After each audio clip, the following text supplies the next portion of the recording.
Yeah, what you been up to? Any new readings or continued readings of your favorite three books? I think you mentioned, Zachary.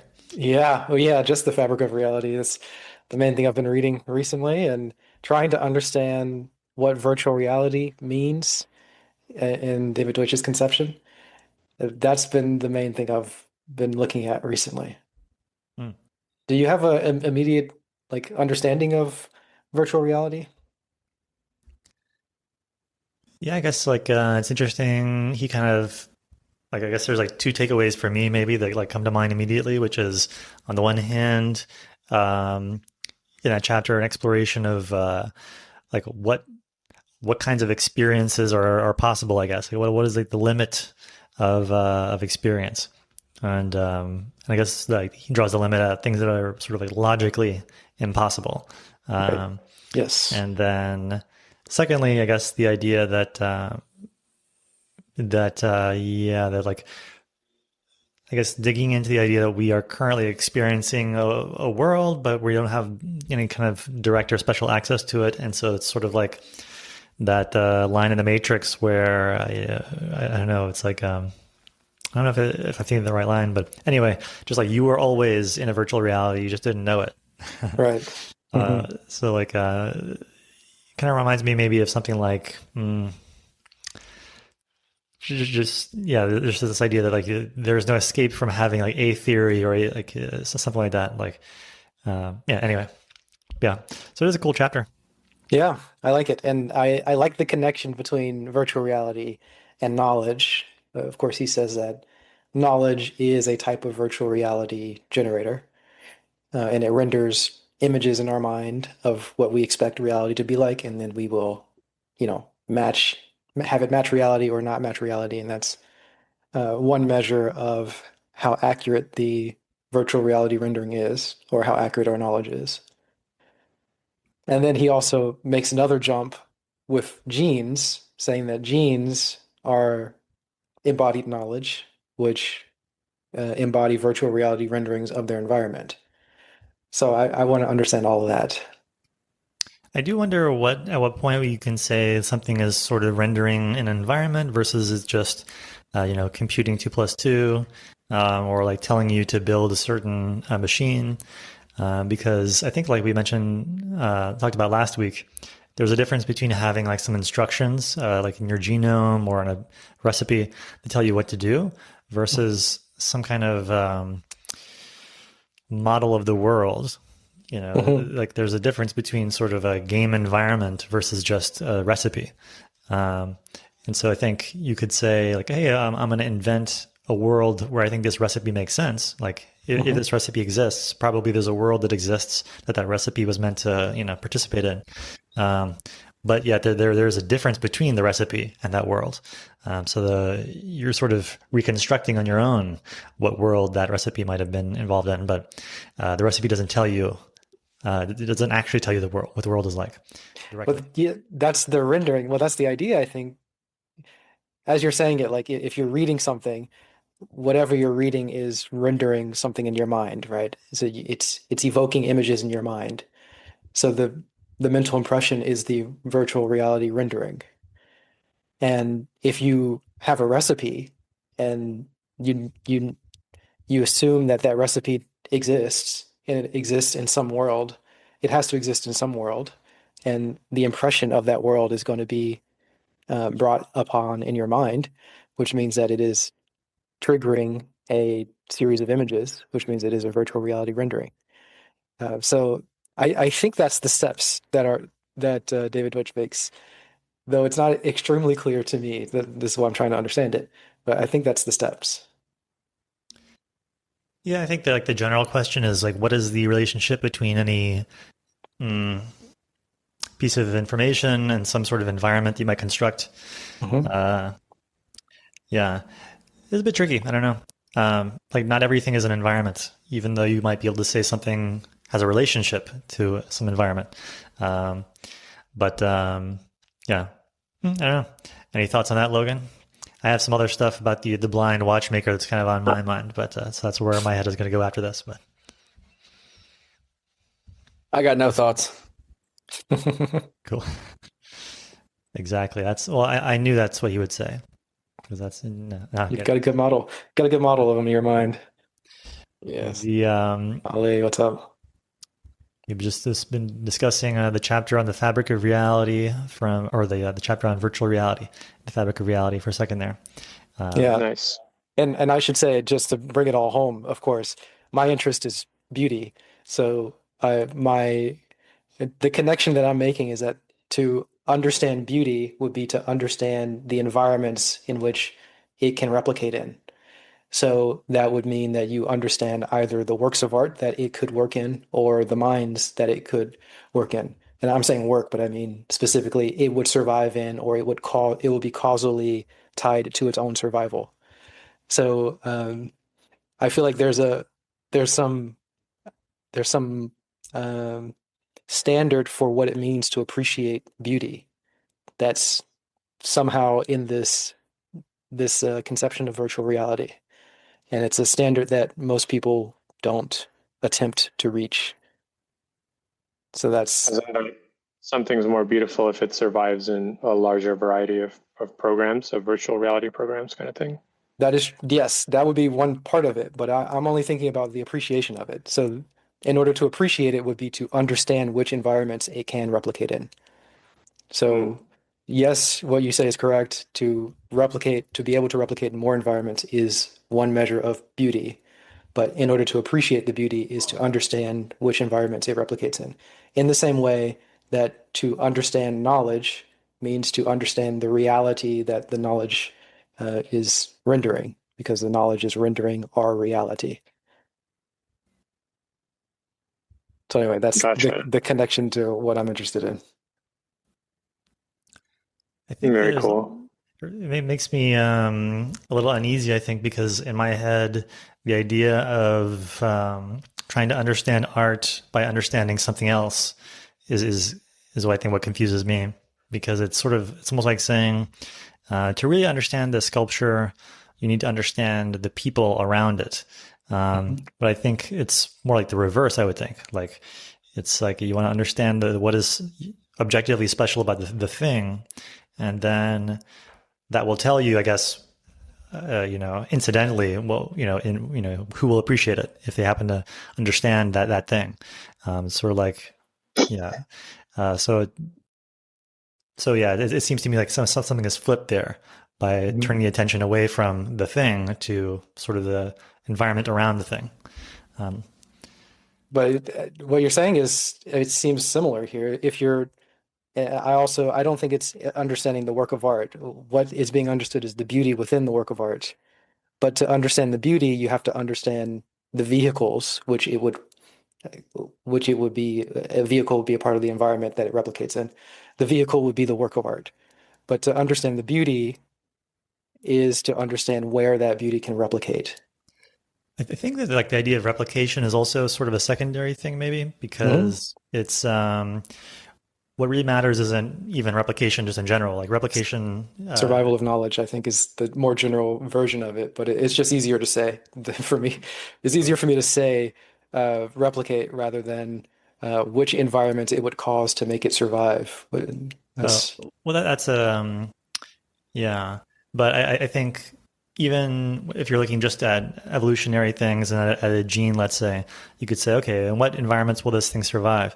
But really, that talking about the specific environments maybe is secondary because what really matters is like particular features of an environment. So you'd say, oh, like this, wings only work in an atmosphere.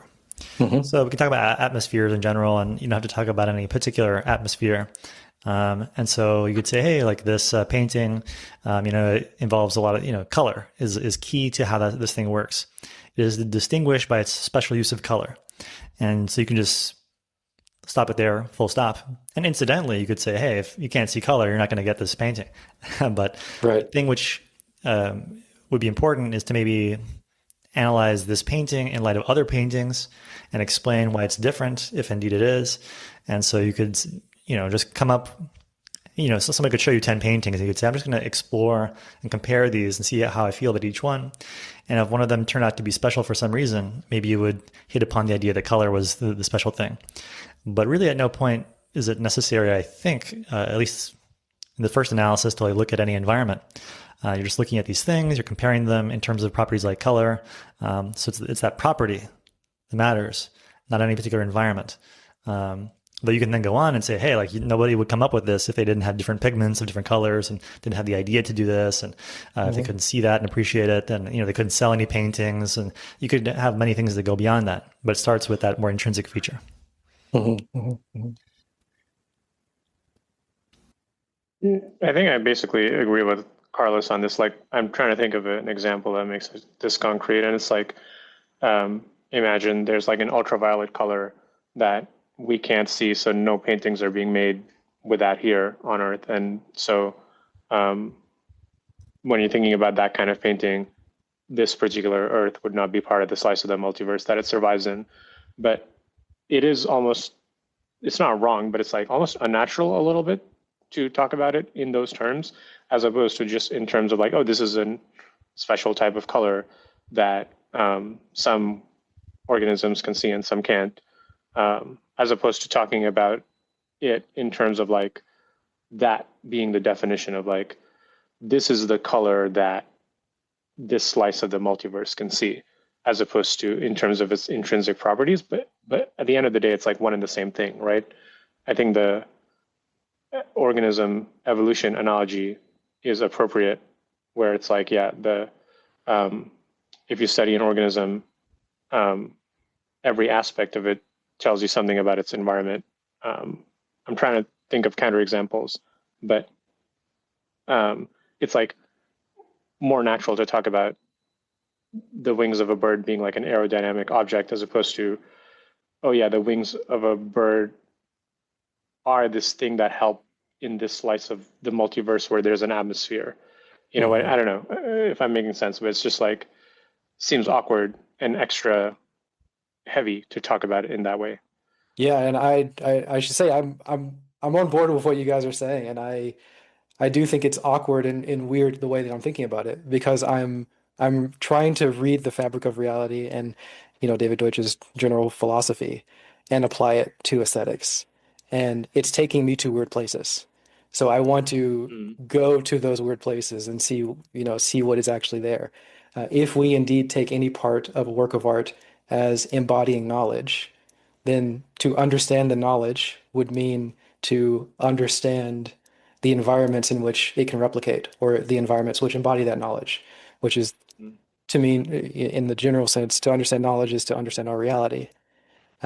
So if it is the case that a work of art does embody knowledge, which I'm calling beauty, then those things should follow. And it does seem weird, and it is a little bit odd, but that's sometimes things are weird and odd and counterintuitive. Yeah.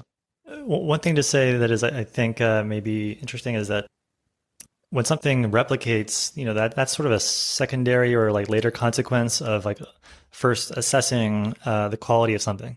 And so like the lion catches the gazelle, and that gazelle doesn't replicate. But that's what happens sort of at the end of the process, is you sort of judge that. The beginning part is like the lion catching the gazelle. And so that's where you've sort of run this contest of speed, and you've made this assessment now about the subjective property of the relative speed of the two of them. Or more importantly, maybe the gazelle versus the nearby gazelle that was faster. So what you're really running here is a speed competition. And then as a result of that, one gazelle replicates better than another. But again, that's sort of what happens later. So in the case of a painting, you could say, oh yeah, which one of these sells more or whatever. But that's what happens after this other assessment has been made of like, okay, in somebody's head or in some machine somewhere, there was a thing that recognized color. Hence, this painting was deemed more valuable. And so the real question to me is maybe less about, which painting has more copies or anything like that, or which painting survives longer. And it's maybe more about just what criteria, according to what criteria does this painting win, and does it win? And then all kinds of things could happen as a result of having judged that quality to be special. And so you could say, hey, I'm going to take this painting, I'm going to let nobody see it, I'm going to protect it hugely, I'm going to invest huge amounts of money into this painting, and I'm only going to show people a video screen of it because it's so valuable. I'll never let them get close to it. And that would be a way of treating that thing very specially. That doesn't necessarily involve copying per se. Although you might say, hey, everybody seeing this painting is copying it in some sense. But even then, you could say, hey, it's so special. I'm not going to let anybody see it. I'm just going to take it for myself and put it in a, in a subterranean lair for only me to appreciate. So again, you're investing a huge amount in this painting because you think it's special. But the real question is not what you did to this special painting, but why you think it's special in the first place.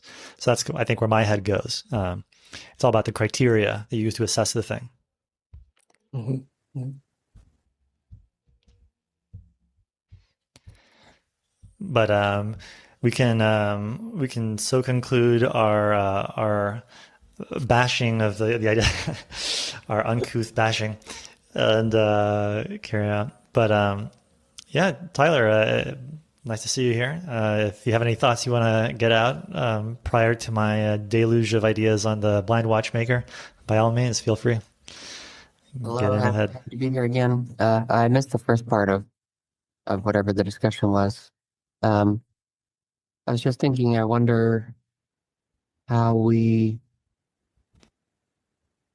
well, how do you sort of disentangle, in the case of art, you know, maybe you guys already mentioned this, but things that are not beautiful at all can replicate very well, um, throughout society, or artwork that is not beautiful, it seems, can replicate very well. So how do we, I don't know, how do you disentangle the two, and how do you know something's not replicating for other reasons, and just because it's uh,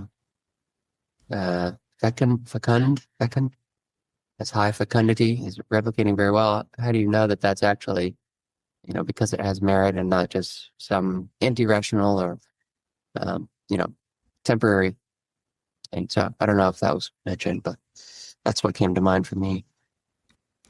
Yeah, Nice. in a world where everybody is definitely dumb, then like your fantastic painting that they can't appreciate will never spread. Yeah, Yeah. well, things are only replicators in certain environments. So I wouldn't think that the work of art is not the thing that's the replicator. It's the beauty that's within the work of art. But in any case, Mm.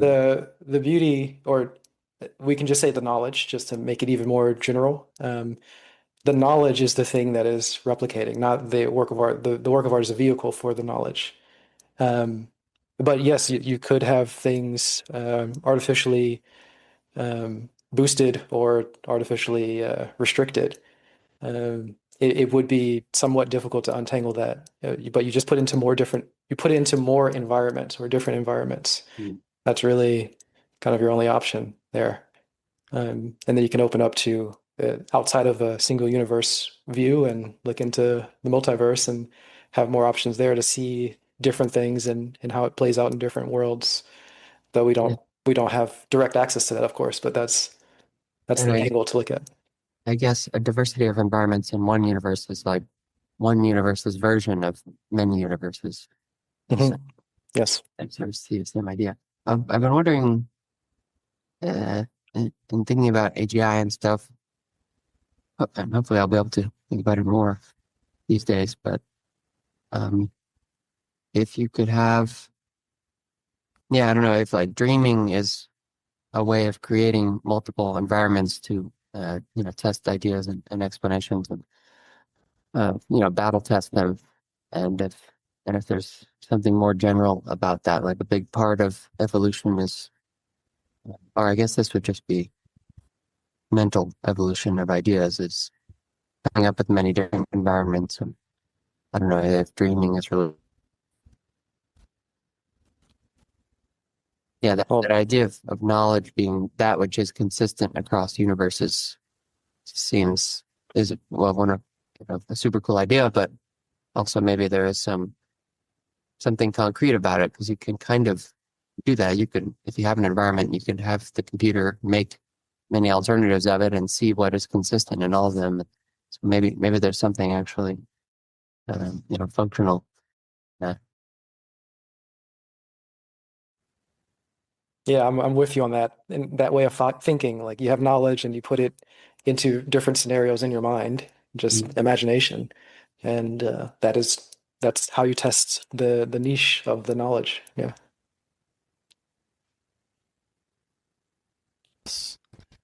Any other thoughts before I kick into Dawkins mode? Um, I'm at my robot lab, so I can show Ah, you guys some robots Sweet. here.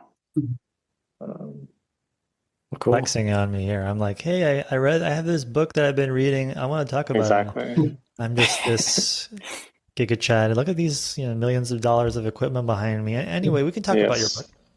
Yes. Equipment mogging. Yeah. Cool. Well, what brings you there? What are you up to? Is this the place where you were working before? A different place? Yeah. Yeah. This is where I used to be a student. And I have some time on my hands, so I come here to attend the research meetings where people are talking about what they're working on. But this time it was just a meeting where the IT department was complaining, or not complaining, I shouldn't put it that way. They were telling us about how to use the compute cluster better. So there was no research discussion. But anyway, I just thought I should show off the robots. Nice. Too cool to not shout out. Quite right. Yeah. Nice. Well, cool. Well, feel free to give us more shots of that whenever there's an awkward silence later. You can just Will do. robot us. Yeah. So the chapter I've been reading right now from the Blind Watchmaker is about the name of the chapter is Constructive Evolution. And the question he kind of raises is why should evolution make progress? I'm not sure if he phrases it exactly this way, but it's kind of like evolution on the face of it. If you're just saying, hey, there's variation in selection, and like we kill this stuff that doesn't work, and there's some mutations sometimes. You kind of look at that maybe, at least maybe skeptics of evolution or people who don't quite see the magic of it. And you just say, hey, this is the basic structure. We kill what doesn't work, and there's mutations sometimes. Why should that conquer the freaking planet? It's like, it seems like a big leap here. And like, yeah, like maybe you can sort of follow the whole argument, there's many years for this stuff to happen, it's a big planet, lots of different environments, you can go on and kind of explain the different pieces, but still there's this maybe intuitive gap that goes from, hey, you got some self-replicating stuff to like, okay, this takes over the planet and produces like a million different species and doing all kinds of craziness. Like, how do you go? How do you feel that leap? How do you really get it? And so I think that's my sort of interpretation of the chapter. And how do you go from this little tiny set of primitives to something that just takes everything over? And I think you can read my reading of this chapter is sort of to say like, here are the 3 or 4 different ways where you can start small and build. And the key thing here is like the growth of knowledge or the growth of power in some sense. And so you can start with these little pieces, these little building blocks of variation and selection. And he's like, I'm going to show you how, though it's not obvious if you've never seen this process, I'm going to show you how that little crystal kind of grows into a planet scale phenomenon. Maybe another way to put it is like, yeah, well, where does the progress or the acceleration or the growth come from? And that's sort of what I think Popper was talking about in, his own books, where he's like, the central problem of epistemology is not truth. It is not this. It's not that. He's like, the central problem is the growth of knowledge, explaining why it grows. Because it seems like it has grown. And, in Popper's case, he was kind of saying that there's these arguments against induction that say, hey, if you just have some data and you have this and that, he's like, all the previous explanations seem to say that like knowledge can't grow, or like this doesn't fully account for why things have gotten better. It seems like they would just be different. Like it's easy to explain how things could just be different and you're trying different things, but why has it gotten better over time? That's confusing, and we don't have a full explanation of that. So that's what Popper was thinking about, and I think if you squint in this chapter, that's what Dawkins is also saying. It's like, hey, I can see how this stuff could like try different things, but why would they be getting better? Like actually better and more complicated. And so he kind of, I think, shows the on-ramp and shows how how evolution can build and build and build. And so there are like 3 or 4 different pieces to that. And I'll just kind of share the first one and can get some reactions. Yeah. But the first one is about, I guess you could say it's like the growth of information. And he kind of frames this as if you just have like one gene with like, let's say you have like 5 bits of information on this little gene and it can self replicate. You're like, okay, cool. We have a world of self replication. That's amazing, right? But what if everything is sort of a free for all where every gene is on its own? And imagine basically that you're an organism and all you have is 5 bits of information to play with. You probably can't do that much that's complicated. You're probably going to have a pretty simple life, a pretty simple set of things you can do in the world to get yourself replicated again. However, what we see in the case of evolution overall has been like a growth into like collectives of genes, into genomes. And so you see, okay, there's like 100 or 1,000, or in our case, like 20,000 genes in this sort of collaborative society, saying like, I'll do this, you do that. There's a separation of concerns, and you have a lot of information in that bucket that is sort of all pooled together and saying, okay, we're all going to try to, our strategy here basically is for my own personal benefit and self-replication, I'm going to participate in this collective. I'm going to do all, different things, and you're going to do the same thing. And you can imagine this large collective competing against some other thing that's trying to self-replicate. That's just a lonesome gene. It's just one. It's got 5 bits of information, and it's fighting against this sort of society of genes. And the big collectives have won. They're the things that have a lot of success over time. So what you're seeing here, in other words, is a growth in the amount of information, and therefore the amounts of complexity that can go into a body or chemical reaction or any of that stuff. That's one way in which you can start with this very simple picture of evolution. Hey, you got some variation selection and some bits of information. But you can see, like when these bits of information team up, you can really start climbing the ladder of complexity. So that's sort of one element or one slice of this pie of trying to look at ways in which evolution can go from something simple to something really maybe with unlimited complexity or much larger complexity. So I can see how just time, once it's trending in the right way, then time will take care of the sophistication, I feel like. But and so it sounds like you just said like the capacity will increase over time, or there's more information that will sort of accumulate, and so that would allow for more sophistication, good or bad. But what answers do we have? What answers does he give to the question of why it trends toward quote unquote better things, better adaptation rather than just, more and more sophistication? But I guess if it were not better adapted, it would just shatter randomly. And that does kind of happen. I mean, species just go extinct for, something that the genes could not foresee. So, yeah, I'm curious to know what his other responses are if you have them. Yeah, maybe I should just quickly list off the other things just so they're kind of out there. So one thing you can look at is the growth of information. And so you can specify more things. You can have larger numbers of instructions that allow you to bake more complicated cakes and whatever, more complicated organisms. So that's one kind of thing. And another thing is as you have a large number of genes cooperating, then the effect of any one change can actually be pretty large. Because it's like if part of your genes are making an arm, and then you have a mutation in one gene, then it can affect that arm. Maybe make another arm or change something big about that arm. But if there's other genes already making an arm, then one mutation somewhere else can now act upon that entire thing.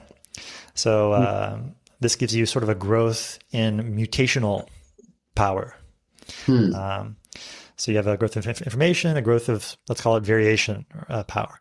And then you can have also a growth in sort of selective power, where if you imagine the kinds of things that will cause you to survive or not survive, one of those things could be simple, like the weather. It's changing, it's going different places, but it's not growing in complexity. However, some of the things that can affect your survival are other animals that are themselves evolving. And so they, again, your environment can begin to consist of really complicated genomes and a whole bunch of them. And you have the birds attacking you, you have your prey trying to evade you, you have all these things. And so, again, your environment now that's shaping which things survive is growing in complexity. And another way to put that is like, yeah, like the amount of information which is affecting you can grow. And I think, let me see if there's anything else. I think there might have been one more. But yeah, feel free to react to any of that. Yeah, the evolution of variation power or evolvability, maybe it's related to that. That's the most striking to me. He has that paper, The Evolution of Evolvability. I think, yeah, I saw that from one of your tweets. I found that enlightening and important. So it's sort of like, to put it in general terms, I guess the more that conjectures are dependent on one another, and you have a composition of conjectures, then mm, the more criticizable they are, I guess, because that's sort of the thing about being hard to vary is it's actually more vulnerable to change, you know. So that sounds like the same thing to me. We have many genes doing many things, but they're all dependent on each other. So if even one changes, then it changes the whole dynamics of the arm, like turning it into a wing, for example. He talked about, or Dawkins or someone elsewhere talks about how flight emerged multiple times independently throughout the biosphere, and partly because it was just one small mutation, caused some macro scale changes because like everything is, I don't know, doing a lot of work, or every little genetic component, every little gene has big downstream consequences. So that's like the overall theme is like it's like an amplification of changes. Like you have just a very small set of instructions, but they're unwound or interpreted in such complex ways that teeny tiny changes in one of them have these huge downstream effects. I'm not sure how to describe what that ability is, if that is that like compression or I don't know, are genes selecting for simple but complex or complex behaving functions or I don't know. I don't know how we even describe that. What is that quantity? I would maybe consider the word modularity, where you can have some complicated thing, but from the perspective of some mutation elsewhere, it is not complicated, right? Like it just, for example, let's say you have an arm, it's a complicated thing, but you have a gene that just kind of doubles everything. So it can grow a whole new arm, but from the perspective of the doubling gene, the arm is not is just another thing to double. So like this kind of modularity is I think what's happening. Yeah, there's a great video of, let me see if I can post it here, that goes into this notion of evolvability. And it's not from Dawkins, it's from this guy, Kirshner. Yeah, here, I'm pulling it up on YouTube.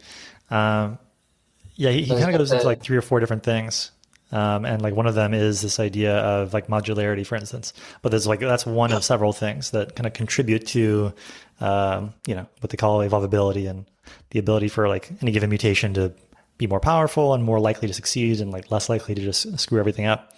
And he lists some others like, you want to have maybe one good thing is not only modularity, but also having the ability to, like combine and recombine things very easily and like tune them. So that even if you have nothing new really happening, there's still a bunch of tunable parameters like bone lengths to play with. And, that's very helpful if you can have maybe like many genes, which each in a small way will affect bone length. So now you can begin tweaking these things, as opposed to just, purely on off and make it so it's hard to combine things. So yeah, even without novelty, you can have quite a large range of tunability. It reminds me a little bit of something from David Deutsch. He talks about the if you have a unified worldview, then any change in your understanding of one thing will have great effects to your understanding of other things.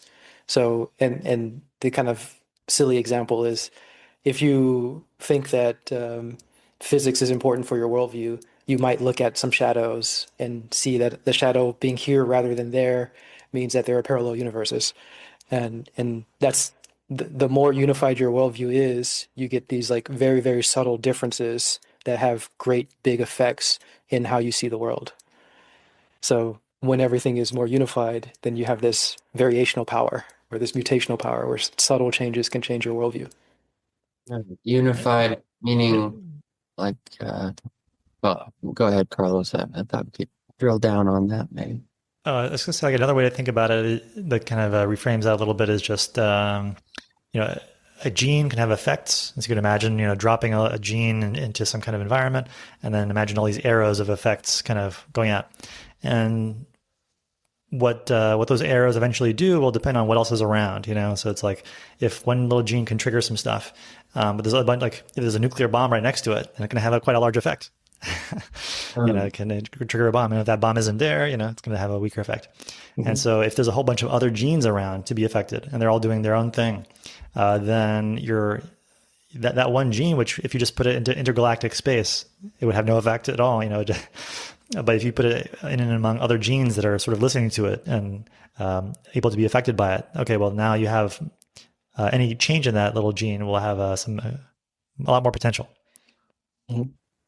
Yeah. So that makes me think we're talking about programs to experiment with to try and affect artificial evolution. It's important to have all the replicators or genes. The other genes, like you said, are part of any given gene's environment. It's not just the world and then the genes, but the genes world includes everything other than itself, which is other genes. So it seems like it's really important to have them be always interacting with all the others in some kind of soup or graph-like structure. It wouldn't work if you just had them, or you'd be losing a lot of potential if they were just in a library or something in the computer's memory and sort of each one is in just a universe of its own and maybe they're called eventually, but uh, isolated from each other. It seems like that would be a mistake. You want them to always be in correspondence and bumping against each other because you're getting like more conjecture so that way, basically. Well, Mhm. one way you can look at different knowledge systems and kind of ask how powerful they are, or like maybe how fruitful they are, is you could ask that question and say, hey, how much can they interact? Like, what sort of interactions are allowed and are easy and happen all the time? And so, in the case of genes, they will interact in the case of like embryology, where like the organism is growing. And you start with one gene, and then they're all doing different things and building up more and more and more of the body. And at any given point in that, different genes are being read and affecting things. And so, like in that growing process, it's sort of a free for all, and like lots of things are affecting lots of things, and they can all sort of throw their weight in some direction. But there's less of a notion of maybe like, oh, this gene says this, and this other gene says that, and there's some kind of more theoretical conflict. They're having a conversation.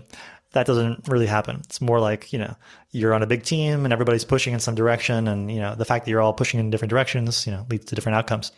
Uh, but in a human mind, you could say, like the interactions between different chunks of knowledge are much more rich. Like they can all be sitting in their little chunk, their little niche, and stable, but then they can sort of have a little meeting and say, hey, I know this thing about aardvarks, that thing about ants, and now I'm going to think about sort of a scene in which both of these things are present. And I sort of toy with each of these concepts that I have, and that could lead anywhere. So that kind of thing doesn't happen with genes, but it can happen with our ideas.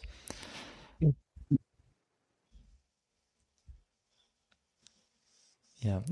By the way, it is kind of interesting to look at all these things and see. Usually, evolution is a bit more complex than we give it credit for, or at least I often find myself wanting to say that evolution is pretty basic, and in some ways it is, but in some ways, it often has tricks up its sleeve that make it operate faster or more in a more sophisticated way than you'd think. Like in the case of genes, for instance, they don't have quite the richness of sort of communication and cooperation that human ideas have. But they can refer to each other, and like this gene can trigger that other gene to be read. And there are these, gene regulation networks, so that like, this gene doesn't just tell you what protein to build. It sort of says, hey, I'm not going to build anything myself, but I am going to tell you which other genes to look at. And you're going to have like a network of 100 of these things, I don't know, operating in all kinds of crazy sequences where, this one turns that other gene on, this one turns this one off, and this. So you have this complex control structure among the genes. And that also leads to evolvability in various ways. It's kind of nice. But yeah, so you can have this pretty messy and odd control structure, which if you're not taking account of, you'd be missing a big chunk of why the genome works the way it does. Do we know what allows for this, for a regulatory structure or a control structure like that? Like in fundamental terms, well, what does that mean? Well, the basic idea, I guess, is always everything that has anything to do with DNA is all about matching strings. And so in this case, you could say, hey, if one gene produces a sequence of RNA that then can go elsewhere in the genome and match something else, and then do something to it, either kind of close it up or open it up. I'm not sure exactly how that happens, but it does happen apparently. Matching. Oh, that's interesting to me because I've been thinking about like what the fundamental measure of fitness could be. And like if you have the mind has some regularity coming in, perhaps because of the stimulus in the world, like tree versus not tree, it's causing pulses of a certain pattern to come in over and over. It seems like a fundamental operation is memorizing. And when you're memorizing something, it seems like you have to recreate that pattern of stimulus. So that's sort of a drive towards like the ability to reconstruct. And so there you have fitness based on matching, like the degree to which something is matched, two things matched. I've thought about maybe there's just a global rule that is just if something is matching something else, then connect it by a strand or a wire. Maybe that's how those things get reinforced. If you have like some notion of energy or charge recharging going around, then the things that are connected will be reinforced. So that's sort of some stuff I've been thinking about. So matching is kind of a keyword there. Actually, maybe can you repeat what you said around that word just so I can keep going with that? I think, the notion of like similarity and so on is an important one that comes up everywhere. And, in a wider sense, if you have a really good theory of the world, then you're sort of saying many, many things are similar in the world in the sense that they obey this theory that I have. I think that, what goes up must come down. And so everything that is thrown now sort of is similar in the sense that it obeys this theory and is something you can plug into that little if-then rule. But what I was saying about matching is maybe a little bit more basic, or it relies on a similar or a more basic notion of similarity, which is just if you have a genome with A, T, C, and G and whatever, then it has its the other letters that correspond to that will just physically, chemically link up to that sequence. So was it like A matches with T, C matches with G, I think. So if you have, something like that. And so you have these molecules, which when they come close together, they will match up and they link up. And so in the case of the genome itself, it has these two strands of DNA that are complementary. They're not identical, but they have the structure that this matches with this matches with that. Each base pair matches with some corresponding base pair. And so you can think of it like, a puzzle piece with some set of, protruding pieces and little holes. And then you have some other puzzle pieces floating around the cell that, if they match up with the other puzzle pieces, they just physically link up. And so, that's sort of the story of like all chemical interactions within the body, it seems, is basically you have all these puzzle pieces bouncing around. And some of them will click and match with something else. And, often when people talk about medicines, they're saying, hey, I want to put this thing into your body and I'm going to attach a thing to it that will only link up to some corresponding puzzle piece. And a big thing in Yeah. drug design, by the way, is trying to make sure it doesn't connect to the wrong place. And like, if you're trying to affect the liver, you don't want this attaching to your brain somewhere and messing with it. Yeah. So you're trying to make something very specific and so on. And this is especially true in the case of DNA, where you just say, I have a long sequence of these puzzle pieces. And all interactions with this thing are going to involve matching the puzzle pieces. And say, okay, for instance, if you want to find something in the genome, what you're going to do is you're going to say, hey, I know that there's some sequence of 10101, we'll call it, of puzzle pieces. So I'm just going to look for that thing, and all I'm going to do is bounce around the cell for as long as it takes until I click into something. It's like, imagine with a blindfold, and you just have this pattern of Velcro things. You're just bouncing around the room until all your Velcro pieces line up with something enough that you stick to it. And you say, okay, cool. Now that I've stuck in here, I'm going to do whatever I'm going to do. You have some other part of your chemical structure that does something specific, like cut something or whatever else, or is carrying something that you want it to be present there. And so in the case of gene regulation, you'll have some part of the genome that makes some RNA or something, and then it just is bouncing around. And if it clicks into something else on the genome, then it's okay, I found whatever my target, and now I do something. And I don't know much beyond that about what the specifics are of what it does, but yeah, it can trigger it or stop it somehow. Yeah.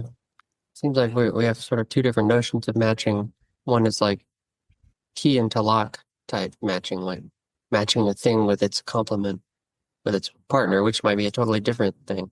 And then there's the other notion of similarity, two things becoming equal, sort of two different ideas there. But yeah. Yeah, I feel like in the general epistemology, you're often thinking about, how do I produce a model which is similar to the reality in some way, despite the fact that it's very different in terms of its physical structure. It's like, I just have a bunch of neurons. How do I make them like a black hole?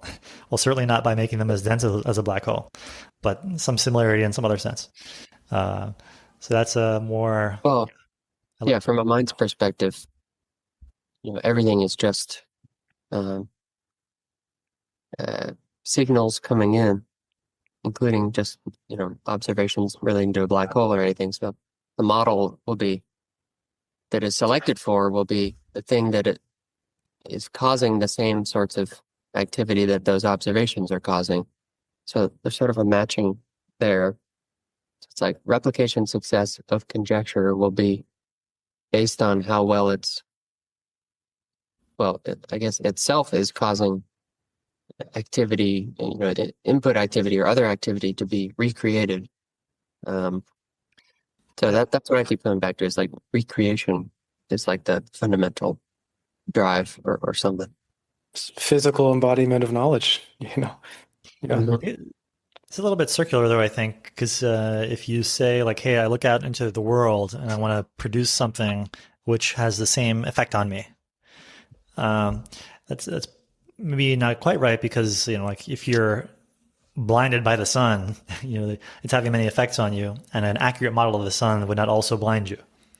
But you would know that it would blind you. You would know that if you had the same knowledge, which is the physical structure of the eye, pointed at the sun, it would damage it. So it doesn't have to, you don't have to embody it literally with your eyes. You just have to have the knowledge that that would happen. Yeah, your simulation of the sun would blind a simulation of you, but Exactly. Yes. but that's a different thing from saying my simulation of the sun triggers my actual brain in the same way that the real sun does. Yeah. Do you think there's some other circularity in seeing recreation as a fundamental sort of merit or a fundamental source of fitness? Basically, the main problem I see is, why do more what is causing replication success of a conjecture? So we have a conjecture and we have more and more knowledge as conjectures accumulate and survive criticism more and more. But if they are replicating, if they are replicators like in the biosphere, then yeah, why is I don't know.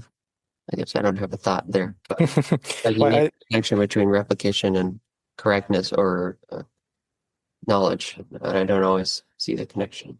I think it just fits in more situations. So I think we might be safe to say instead of replication, we can just say survival because Mhm. it's slightly more general. But if the knowledge survives in more situations, that means it works in more situations. It'll be more useful in more situations. Yeah. Then it'll be if the knowledge embodies a wider niche than something that embodies a smaller niche, you would just prefer the one with a wider niche because it works in more situations. Yeah. I think I've mentioned this before, but yeah, there are different ways for an idea to survive. And one of the ways it can survive, like for instance, a product can be by being very useful to a very small set of people. Mhm. And that's a perfectly valid way to survive. And replication success in the biosphere, like, overall longevity, it might not depend on having a large population. Yeah. And so, in all these cases, like the total longevity of something or the total population of something, its replication success is sort of downstream of something else, which is just sort of the features of the thing.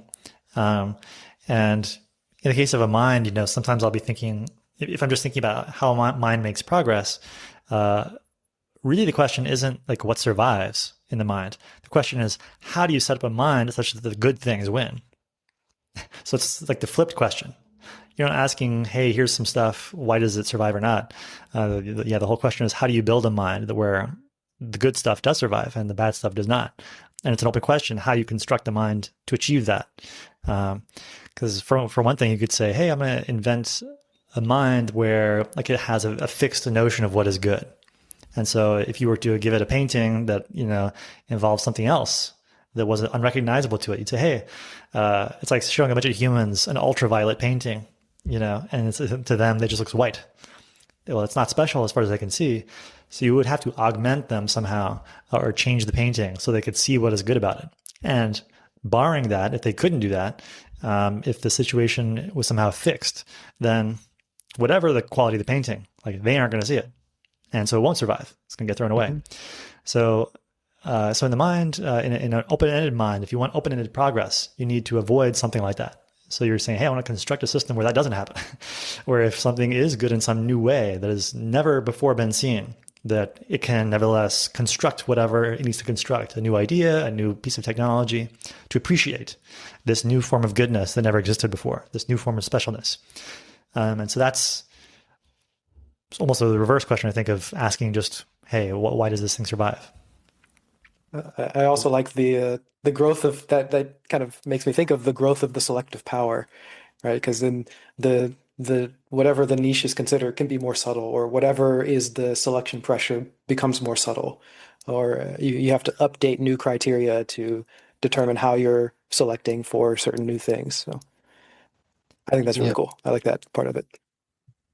So it sounded like Carlos, you were saying there's a problem of that we don't know how good things are selected for, but or maybe you didn't say that, but wouldn't just seems like an environment like a mind or a biosphere. The point is that it just better and better captures the laws that are giving rise to it, isn't that?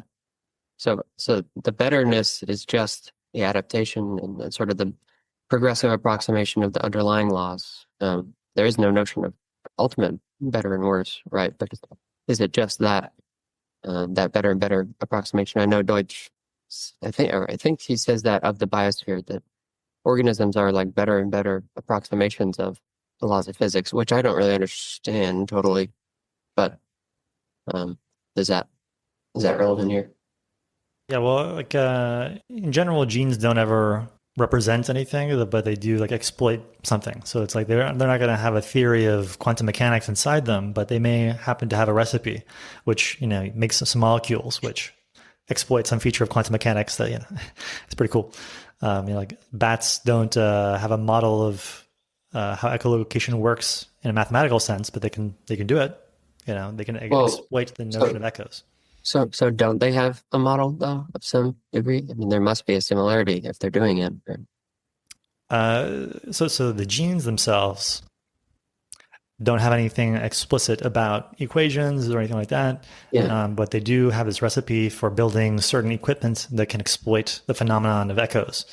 And then within the brain of the bat, there will be some means of processing that, and yeah, in such a way that, as you say, there'll be some similarity, some relationship between like their internal state of like, hey, there's a prey animal in front of me, I guess you go eat it, and hopefully that corresponds to reality, where like, oh, there actually is a prey animal in front of you, you should go eat it, um, and that it's not hallucinating something that wasn't out there, and it wasn't yeah. missing something So, that was out there.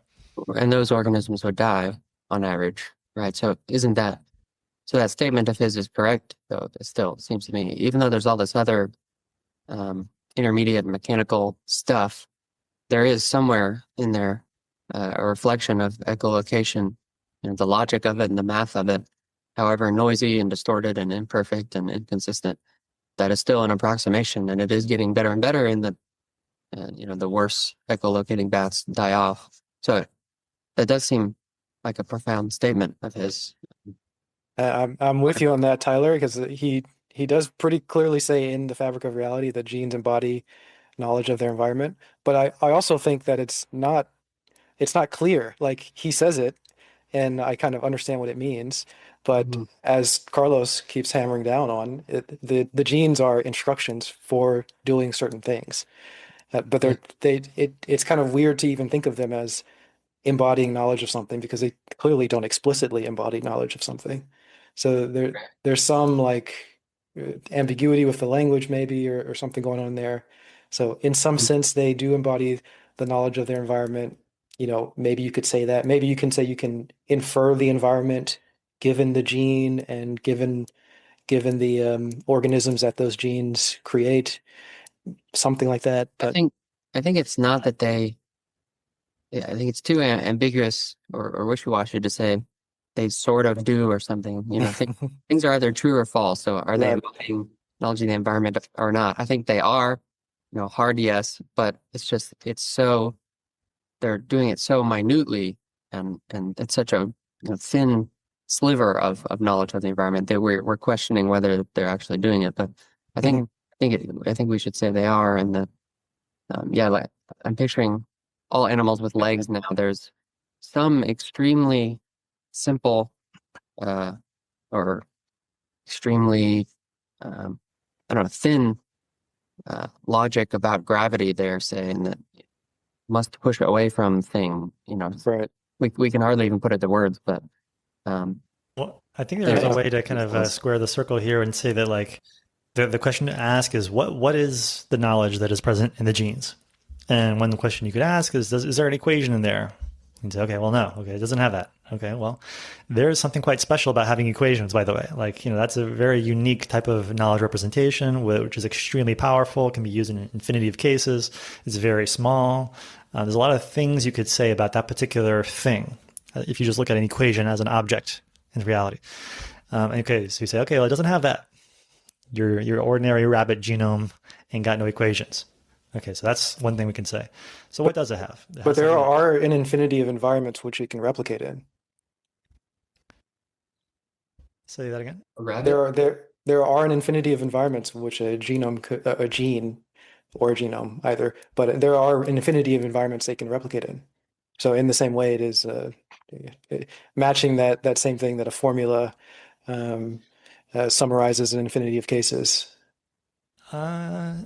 Well, not in the sense that Right? I'm thinking of, because in an equation, it's sort of more like, okay, I have this algorithm or function that says you give me a certain kind of input, I can produce a certain kind of output. And the set of Exactly. Yeah. inputs and If outputs can be infinite. Whereas in this yeah. case, this is more of a hypothetical God's eye point of view. It's sort of a different kind of thing. If I have a genome and a gene which says like build A, build B, build C. Like there are no inputs to that. It just does that thing. Um, The input are the environments. So you put the gene in a particular environment. The input is the environment, and the output is whether it replicates or doesn't. yeah, but so it is true that in some environments a genome wouldn't work. Like if you just put your own human genome in space. It just does nothing. Right. But that's more like an undefined, or it's not really nothing useful is happening there. And so what you have in the case of ordinary evolution is, hey, there's this mix of environments where it grew up in that can kind of handle, can sort of feed itself and get energy in this mix of environments. And so you kind of depend on that as just raw inputs, but it's not really doing too much, I think, to tell you exactly what you do. It's just saying, okay, like you have the inputs you need. Now go do the one thing you're programmed to do. Go out there and collect energy in this particular way. So it's not quite flexible and parameterized the way an equation is. You could say like, x plus 2, some equation which adds 2 to a number, adds 1 to a number. Like this will work for any number. And it'll give you a different answer for every number. Whereas in the case of a gene, it sort of says like, go out there and make some sugar. And there's a set of environments that I can make sugar. And if you go outside those, then I can't. Like I'll just freeze. Or there's no molecules to make sugar from. So I just won't work at all. Otherwise, I will make sugar. And I will do either I'll make sugar or I won't. But I'm not going to like take any range of inputs and produce a specific output for each one. It's a very much simpler relationship. Yeah, can I? Go ahead. I was just going to say the kind of, I think the words we're looking for here are like it indirectly encodes some knowledge about the physical laws. It's definitely not explicit like Carlos has been saying, but like I like to think about the examples of the eye and the ear where you have to know about, refraction to design the lens. And the same way you have to know that there are that air is vibrating, and that's what sound is to design something that vibrates in the ear to hear stuff, right? So it's like, yeah, there's no equations anywhere, but it's definitely, it might get stuff down to like double, triple digits of like precision in terms of like, oh, the lens has to be exactly this thick, and like that kind of instruction might be encoded somewhere in the genome, or maybe it isn't. I don't know, but like some stuff like that is like very, very tuned to the laws of optics, or the laws of waves. But so the way you phrased it, since that is, I guess, the issue that we're talking about, I'll have to poke at a bit, because the specific, if I just take what you said literally, then I have to disagree with it, because you say you have to know about optics to design a good optic, basically. But that is precisely what you don't have to do, Sure. because what you need is sort of, there's optics out there, there's better and worse ways to do it. And if all you know how to do is like add a little bit of stuff to your lens or subtract a bit of stuff, and then all the ones that subtracted stuff die, and all the ones that added a little bit, they win. Well, you don't know any optics. All you know how to do is add material or subtract material from a cell or a lens. That's all you know. I agree. So that's the difference. And it's sort of like, if you're out there, you can come up with any example you like of like, hey, I succeeded in something. I have no idea why, but I did. That's precisely a case where you did not have the knowledge of exactly what it took to design the thing or anything else, but you just did a thing and it worked. And so you do have knowledge of the thing that you did. That's what you have knowledge of. And so I think somebody else can come along and say, the reason that this works, and the reason that any organism that has this, the only way it could have worked, the only way it could have survived is because there was an environment that rewarded that. And the only environment that rewards that is this. Okay, well now we are making a connection between what's in the genome and the environment. But that's us. That's us looking at reality and our knowledge. That's not what's in the genome. The genome just says, bake the cake, It doesn't know that there's toddlers that like cake. But all knowledge must be interpreted in some way by the person who's reading it. Any marking on the screen or on a page has to be interpreted by the person reading it. So would you say that like E equals MC squared is not knowledge until it is read by a person? Well, so in this case, I'm just going again back to the idea of, hey, here's some bits of information. What is their structure? Like, Let's just ask about knowledge representation. What is it saying? In the case of E equals MC squared, it's making a statement of a certain kind that a human can read. In the case of the genome, you could have a human go and read it, but all it's going to tell you is, what amino acid to pick, and therefore what protein to make, and so on. Like, it's not going to mention anything else. So I think that's kind of the one thing you can ask is, what is the vocabulary of the thing you're looking at? And in the case of an equation, you have this vocabulary of integers and variables. In the case of the genome, the only vocabulary is amino acids and such. These letters mean, hey, go take this amino acid, put it into a protein. Like, there is no other allowed vocabulary, really. And maybe I'm again oversimplifying what evolution can do. Maybe that's the wrong way to think about it. Yeah. But like, you're not going to find anywhere a reference to, in any sense, I think, like an eye, or other organisms or the weather or whatever it is, whatever the environment is that it needs to exist in. Yeah. Yeah, you're going to find a recipe for defeating lions, but it's going to be coded into a bunch of statements about proteins. Yeah, like you could imagine like an army, or like there's like a military unit, and all they know how to do is like shoot. You find like a dark shape against the horizon, a silhouette that is a good target. This is how you defeat that. It doesn't know the geopolitical elements it's fighting necessarily, or whatever, but like, it can do its job. And you win the war because it could do the job and it was put in the right place, whatever. But there are things it doesn't necessarily know or need to know in order to succeed. There's another example that's often used of the telescope. Do you think the telescope embodies knowledge of optics? So here's yeah, sure. But maybe like this whole sentence, like, we have to get away from embody or something to like distinguish between the idea of like referring to something versus exploiting some phenomenon. So that I think this is maybe a good distinction then. Like, you are referring to optics, or you are exploiting phenomena of optics. Those are two very different things. So my design for the telescope will refer to optics, but the actual telescope will exploit optics and not refer to optics. Yeah. It is interesting though, because I don't know if this is what Zachary's getting at, but like, I think in the beginning of Infinity, David Deutsch talks about how buildings contain knowledge. And I think he's using the language Zachary was using of like, just by exploiting some stuff. I think, anyway, it doesn't matter what David Deutsch says, but like, it's interesting that he uses that terminology of like, that contains knowledge then, if it's exploiting it. I'm not seeing but anyway, the difference between reference and exploiting. Really, I don't get why the blueprint of telescope embodies knowledge of optics, and the telescope does too. And I don't get the refers to thing. Well, let's see. One way you could think about it is something like, you put a maybe this is a behavioral kind of way of putting it or something, but like, maybe one kind of intuition pump is to say, what could you do given this object? If I give you a telescope, can you build another telescope? Well, you could maybe build a copy of it.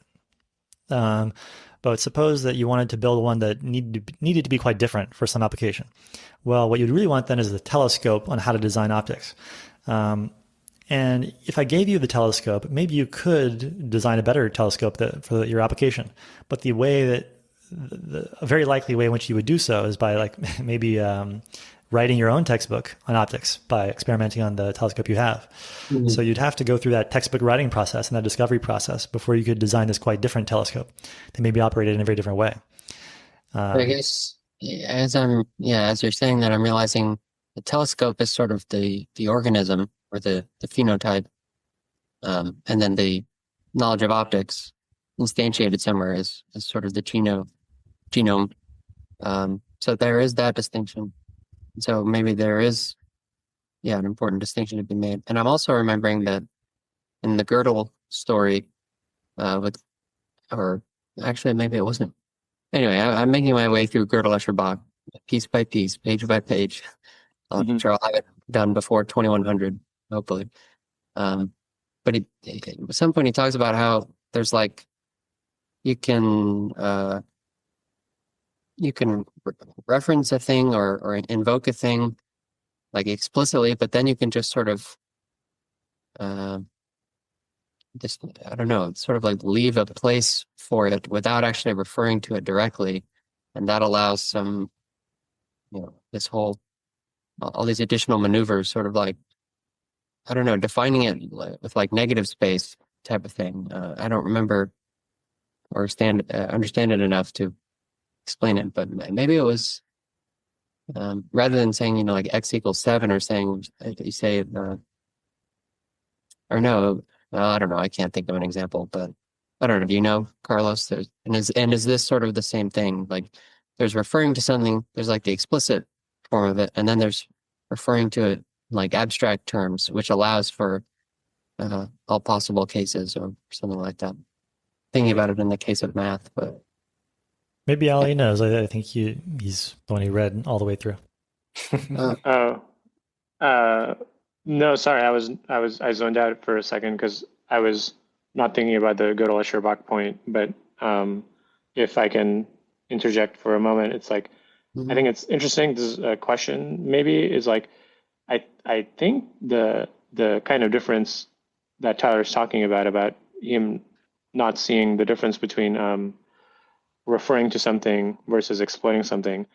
I think that difference is there, but I think it's a difference of degree and not a difference of kind. And what I mean by that is like you can have a telescope. Uh, you can have a telescope that's like a toy telescope that is for children that might be much easier to understand and take apart. Um, and you can have the design for that telescope, and then you can have like a book about the making of that telescope, right? So it's kind of, almost kind of like a spectrum where it's going from exploits knowledge only, and it would be very hard to kind of get to that knowledge. You'd have to do a lot of work versus like it really spells it out for you type thing. Um, and anyway, while I'm here, I think the I think Zachary made this point, which I think is also relevant, which is like um, uh, if EMC square was written down somewhere, does that thing contain knowledge, even if there's no one there to read it, or does it not contain knowledge until someone reads it? And I think that also kind of sort of matters, but that can be resolved by thinking about the origin of that knowledge, where there's languages that maybe no one understands now, so that is kind of lost forever. But we can still say that, hey, that contains knowledge. It's just that knowledge is not usable anymore because like we don't know how to interpret it. Um, why was I bringing this up?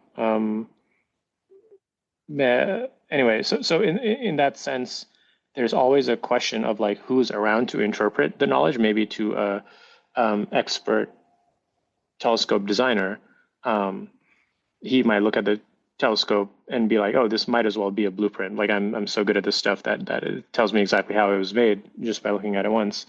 Um, so anyway, that's why I say it's a difference of degree and not a difference of Mhm. kind. Anyway, hopefully I wasn't too far That, behind in the that conversation. makes perfect sense, and of course, that would lead directly to genes having that same property. But I mean, I feel like Carlos's question of what is the vocabulary? I mean, that's a difficult question to answer if I'm trying to hold this position that genes do embody knowledge. Like, what is the vocabulary Well, of that knowledge? yeah, it was just my takeaway was it seems like knowledge or the status of information as knowledge only depends on its environment, including any interpreters. And Yes, it's that yes. how does that I don't know. I'm just trying to think about the ramifications of that. So if you had like a book that was a super great explanation of reality, had tons of knowledge in it to an English speaker, but it was on a planet where everyone had forgotten English, that's not knowledge Mhm. anymore, just because no one can interpret it. I mean, that book will be used as kindling in a fire and Mm. will replicate, but that seems kind of silly because it could be totally rich and dense with knowledge, but just without an interpreter, it's not knowledge. So that seems weird that it's relative to. It depends on there being um, means of replication, I guess. Hmm. Uh, I wait, mean, yeah, I mean, doesn't that show that then replication success may not have anything to do with uh, the actual content of something or actually how well something is embodying the laws? It's just uh, yeah, yeah, so how well it's replicated. Uh, I think the easier way to think about this is just the counterfactuals. You have to look at the counterfactuals, right? You don't only look at one situation in Yeah, one universe or whatever. Like these words in one universe and one planet. You have to look at the counterfactuals on a different there environment. where It there would are English speakers. I mean, exactly, yes. So if it is a if it would replicate different environments, then that there you go, it's a replicator. hmm. So I guess yeah, if uh, okay, also the origin of the knowledge, because it's kind of like this almost incomplete story of like, why does this book exist where no one can understand it? Someone must have written it, right? So it's I hmm. think that's also relevant. Hmm. Um, it makes me think of this question about the reach of knowledge being different from that knowledge itself. Like, um, funny enough, the example I'm thinking of is the author of the Transformer paper, "The Attention Is All You Need." Um, because I read the book about how machines learn. The guy interviewed one of the authors, and he was like, "Yeah, I thought it was something big, but I don't know if all of the authors knew that it was a huge, huge paper. So they knew of the knowledge about the transformer, but they did not know about its reach. So maybe that's a separate piece of knowledge." Anyway, the reason I bring this up is because it's kind of like related. I was thinking maybe, um, oh, if the no one speaks the language anymore in which the knowledge is encoded, maybe the knowledge is still there, but the reach of that knowledge is now less. But that's not. I don't think that's right. I think that's going down the wrong path. But something about that knowledge is definitely different. Anyway, sorry. Yeah. Hmm. I think one thing to point out is the difference between like abstract meaning of the knowledge and like a particular instantiation of it. So it's like, okay, like, yeah, I wrote it down, but I used such messy handwriting or something, or, we lost the knowledge of how to interpret this particular piece of paper. That's one thing, but like, there is this abstract knowledge that we wrote into the book, and we put these pieces of ink on the paper to refer to that, and we have a cultural understanding of how to interpret those lines of ink. But independently of all that, there's this abstract knowledge that we have created. And we tried to make some physical stuff that referred to it. And then, hey, we all die and we don't know how to read the paper and whatever. But we still discovered that knowledge, and there's still this culture that once existed that if you could recreate it, could read that thing and whatever. And maybe you can figure out enough to reinstantiate that somehow and figure it out, and say, hey, like everybody who spoke that language is dead, but like we also have, a Rosetta Stone type thing that somehow gives us enough to reinterpret it, and we'll. So the key here, maybe it's sort of related to what Zachary was saying, is like, yeah, if you could make that culture come back, like then you could reinterpret that thing, regardless. Hmm. Like they actually figured something out for real, and this physical thing may or may not be readable, but that's an incidental thing. So yeah, knowledge is information that's resilient in some environments, at least. And if there's no knowledge, it's not resilient in any environment. Right. Yeah. Does that work? Yeah. I don't know. I I think think that's yeah. I think for me, I tend not to find these definitions of knowledge too useful. Like where my head tends to go is something like, it's really good if you have a bunch of combinatorial things that you can stick together in a lot of ways, and that can be used to specify lots of different things. And so if you have an alphabet and you can present these in such a way that like, if I put the letters together in this way, it means this, and that way it means that. And I can do that for a trillion meanings. And I can do that with a very small number of symbols. Then I can efficiently, in other words, specify one of many, many different things. And so I can have a short conversation with you, and the result of that conversation can be many things. Like that's a cool property. That's a useful property. And that's one kind of thing to have in mind when you're talking about information and so on. And another thing you can have there is thinking about, it's really useful if I can have not only lots of independent labels for things, AA, AB, AC. Those are all just labels for things. But it's also great if I can have each of those things independently mean something in a large set of possibilities. So it's not just an alphabet. This means beef. This means chicken. This means go make an interstellar civilization. Like, it's cool that you have a large set of meanings, and you can refer to all of them independently. These are the important things. And then downstream of all that, you have survival, you have this, whatever. But the really important thing is a large set of meanings and maybe a large set of labels that you can attach to all the different meanings. Those are the things which stand out for me. But I'm thinking about like constructor theory, and just to kind of get a handle on what is knowledge and information. I really like the succinct description that it's resilient information that survives in environments. So I mean, everything you just said also works, but sort of like the more help, the better for me for understanding knowledge. We can say it 100 different ways, then that's maybe okay, because it's so slippery to keep track of what knowledge and information are. But I feel better than I ever have about them both. I mean, computation is substrate independent physics. Information is like distinguishable states on matter or something like that. And then knowledge is resilient information. So all that together, like, really is like a breath of fresh air for me, because it's always been so hard to even describe what information is. But everything you just said, I mean, I don't disagree with any of that. I've come up with one of the objections to that view, by the way, or something that is maybe a little awkward, is the idea that, like, suppose you have like a really bad idea.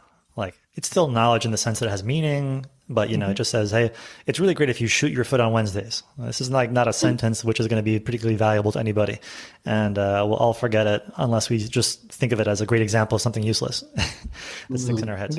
This is being recorded, so yeah. So there's that. But yeah, so there's an infinity of sentences like that which have a meaning, and in as much as they have a meaning, that's an important thing to consider, even though it's a shitty meaning. That doesn't matter. But so one thing you can say is like, oh, how good is something? That's the thing that's going to survive.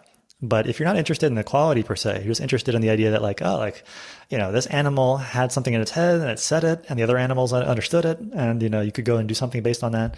That's independent of the quality.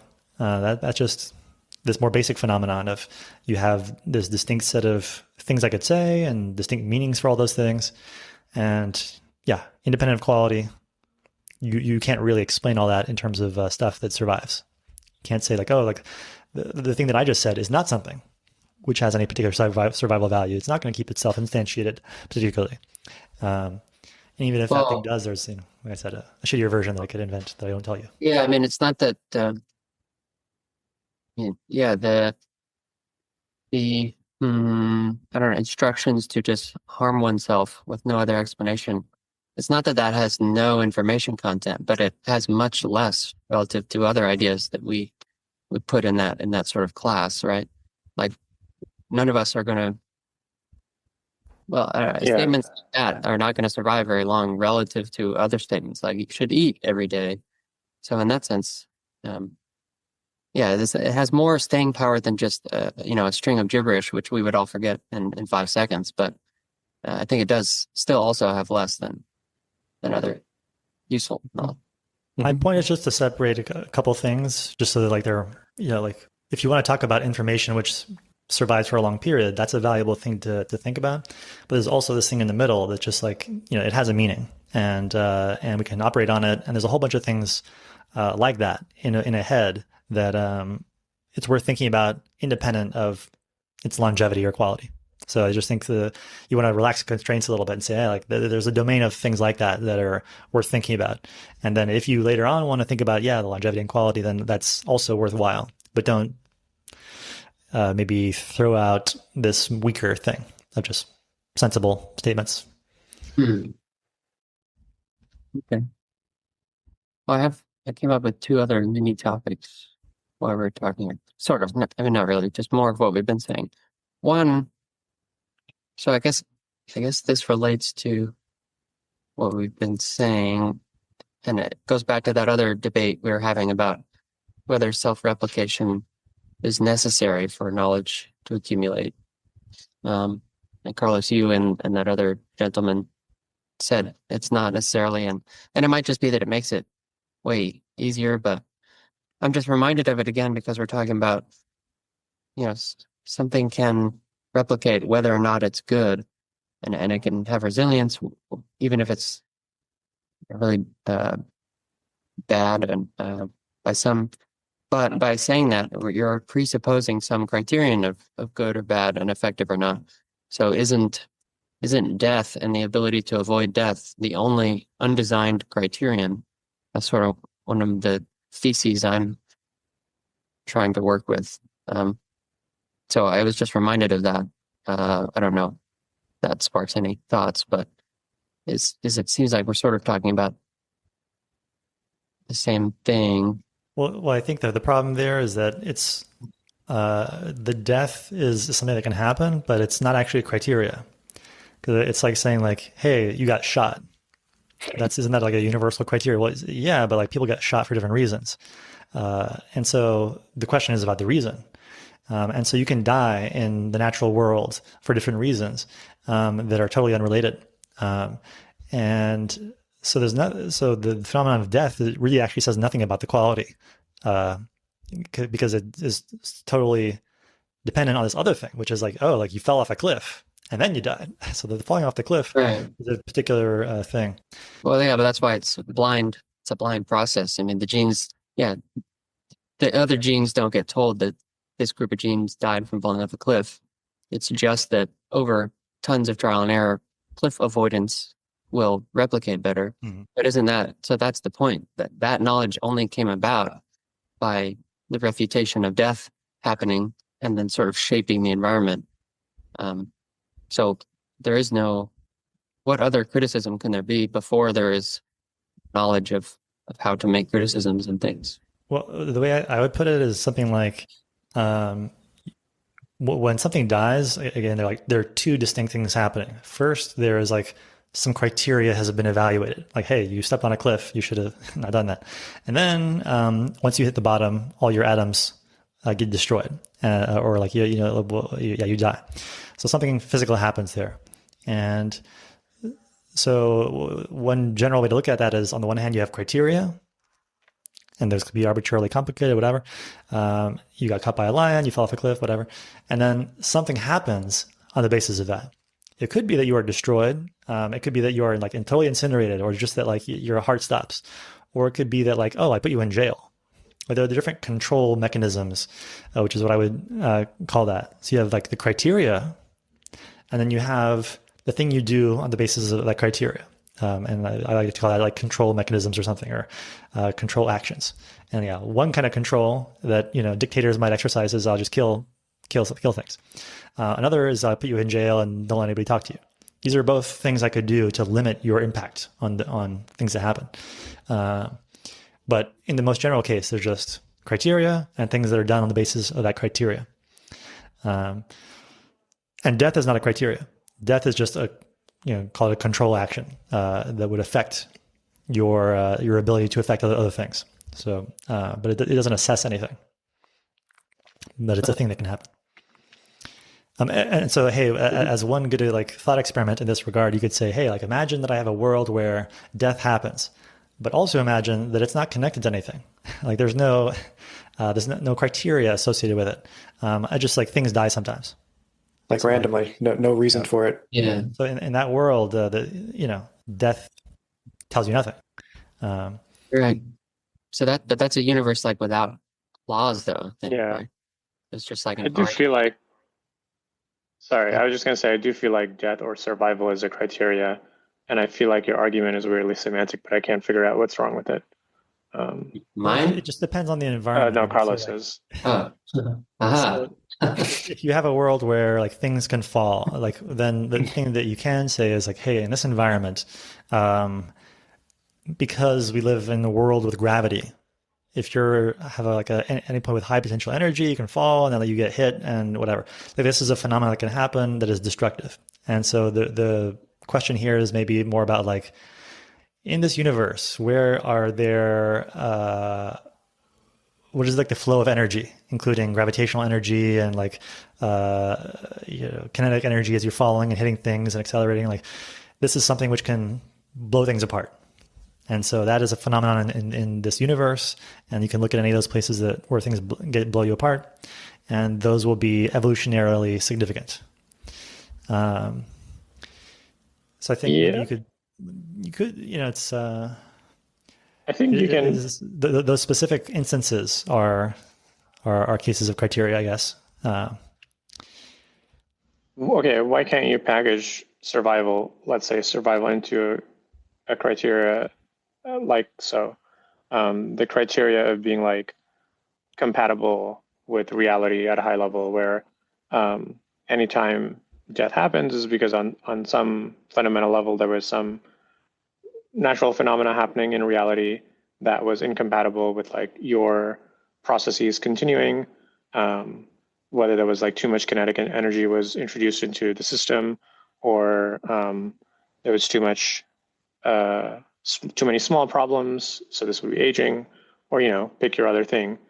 I think maybe my argument is semantic and I don't know it, but like I think there's a real thing that's all described by incompatibility with uh, reality, um, that is causing this to occur.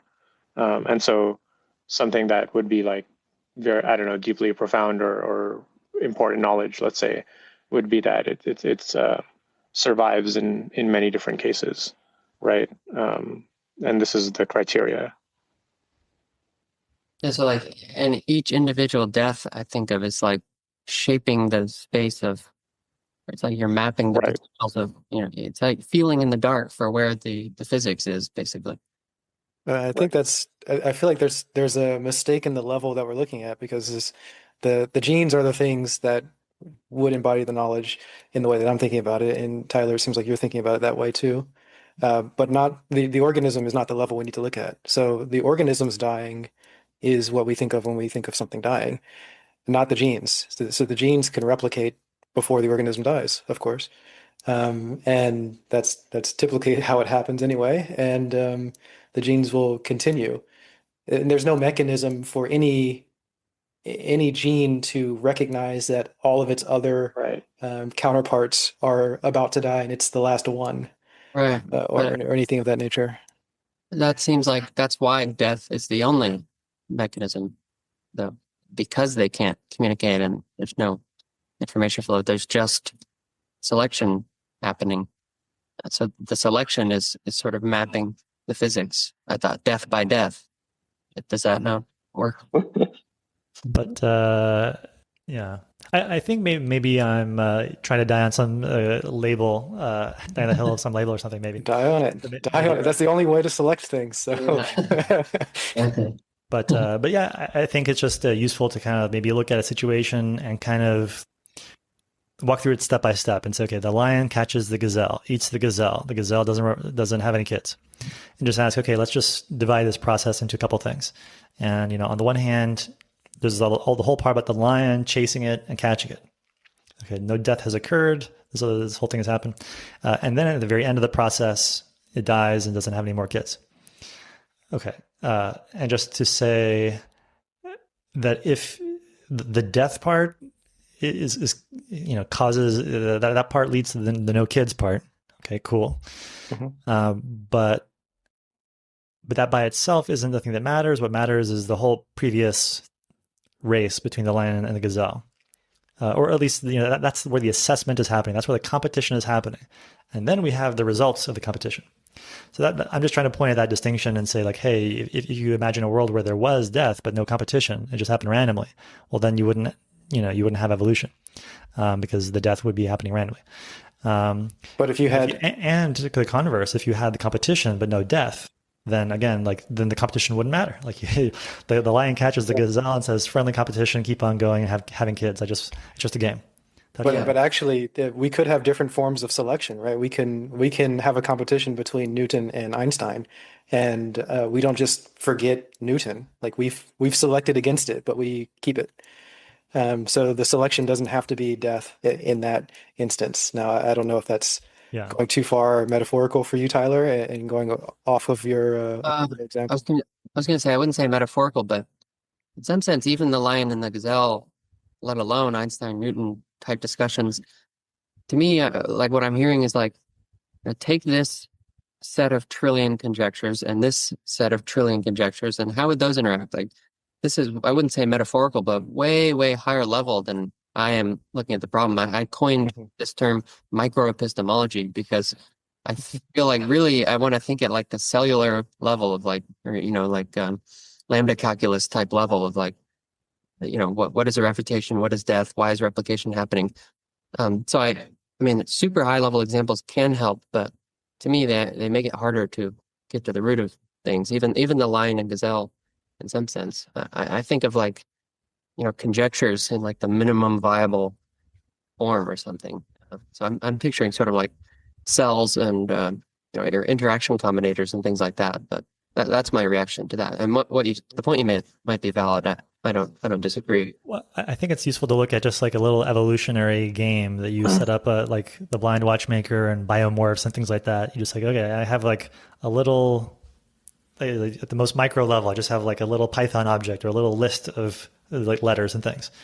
And you can Yeah. imagine a world where you have a little mutation operator that takes one little string of text and makes a change, and then you have another number maybe that you associated with it, which is 0 or 1, alive or dead, or maybe it's a copy number, you have 1, 2, or a million copies of this thing, and so you can just run this different versions of this simulation and say, hey, like what if death was impossible? And in this simulation, that would mean the number can never be 0. Like the little success number can never be 0. There's always a chance that I'll take this and copy it and make something. So death is impossible in that universe, but because you still have that number there and it can go up or down, you can still have a relative change in the success of this string of text versus that string of text. And you can imagine a world where you ignore the number and, nothing that happens affects the number. And you just take everything and you just take every possible string that exists and you keep making children for all of them ad infinitum. Right. Yeah. So the first obvious problem with that is bloat, right? I mean, the population would only ever increase if there's no death. And I think that actually is highly relevant because tractability starts to come in. Like the system has to be continually pruning.